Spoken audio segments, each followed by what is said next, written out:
ನಿಮ್ ಮನೆಯಲ್ಲೂ ಸೋರೆಕಾಯಿ ತಂದಾಗೆಲ್ಲ ಪಲ್ಯನೇ ಮಾಡ್ತೀರಾ? ಮನೆಯಲ್ಲೇನಾದ್ರೂ ಮಕ್ಕಳಿಗೆ ಸೋರೆಕಾಯಿ ಪಲ್ಯ ಇಷ್ಟ ಇಲ್ಲ ಅಂದ್ರೆ ಈ ತರ ಪರೋಟ ಟ್ರೈ ಮಾಡಿ. ಅವ್ರಿಗೆ ಗೊತ್ತೇ ಇಲ್ದಾಗೆ ಅವರು ಸೋರೆಕಾಯಿ ಕೂಡ ತಿಂತಾರೆ.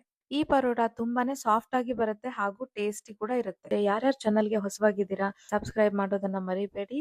ಇದಕ್ಕೆ ನಾನು ಒಂದ್ ದೊಡ್ಡ ಸೋರೆಕಾಯಿನ ತಗೊಂಡಿದ್ದೀನಿ. ಅದನ್ನ ಸರಿಯಾಗಿ ತೊಳೆದು ಈ ತರ ಕಟ್ ಮಾಡಿ ಅದರ ಸಿಪ್ಪೆ ಎಲ್ಲ ತೆಗಿಯೋಣ. ಇವಾಗ ಸೋರೆಕಾಯಿನ ನಾವು ಒಂದು ಪಾತ್ರೆಯಲ್ಲಿ ತುರಿದಿಟ್ಕೋಬೇಕು. ಸಣ್ಣದಾಗಿ ತುರಿದ್ರೆ ಒಳ್ಳೇದು.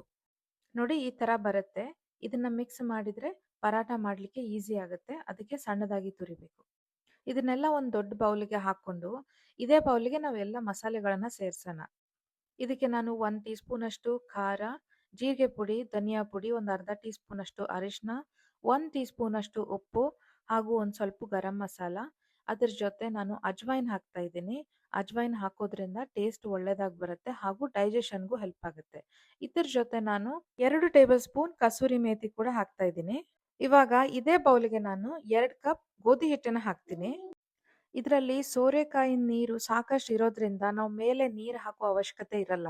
ಇದನ್ನ ಒಂದ್ಸರಿ ಎಲ್ಲ ಮಿಕ್ಸ್ ಮಾಡಿ ಆಮೇಲೆ ಕೈಯಿಂದ ನಾವು ಚಪಾತಿ ಹಿಟ್ಟು ನಾದ್ಕೊಳ್ಳೋ ಹಾಗೆ ನಾದ್ಕೋಬೇಕು.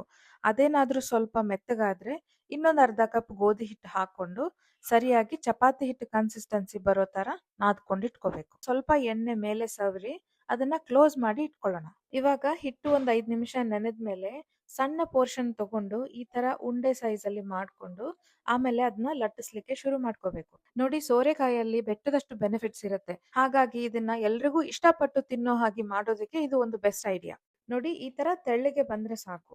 ಪರೋಟಾನ ಕಾದಿದ ತವೆ ಮೇಲೆ ಹಾಕಿ ಒಂಚೂರು ಎಣ್ಣೆ ಹಾಕಿ ಬೇಯಿಸ್ಬೇಕು. ಪರೋಟ ಮೆತ್ತಗಾಗಿ ಬರ್ಬೇಕು ಅಂದ್ರೆ ಹೈ ಫ್ಲೇಮ್ ಅಲ್ಲಿ ನೀವು ಇದನ್ನ ಬೇಯಿಸ್ಬೇಕಾಗತ್ತೆ. ನೋಡಿ ಇಷ್ಟ್ ಮಾಡಿದ್ರೆ ಸಾಕು, ನಮ್ಮ ಟೇಸ್ಟಿ ಪರಾಟ ರೆಡಿ ಆಗಿದೆ.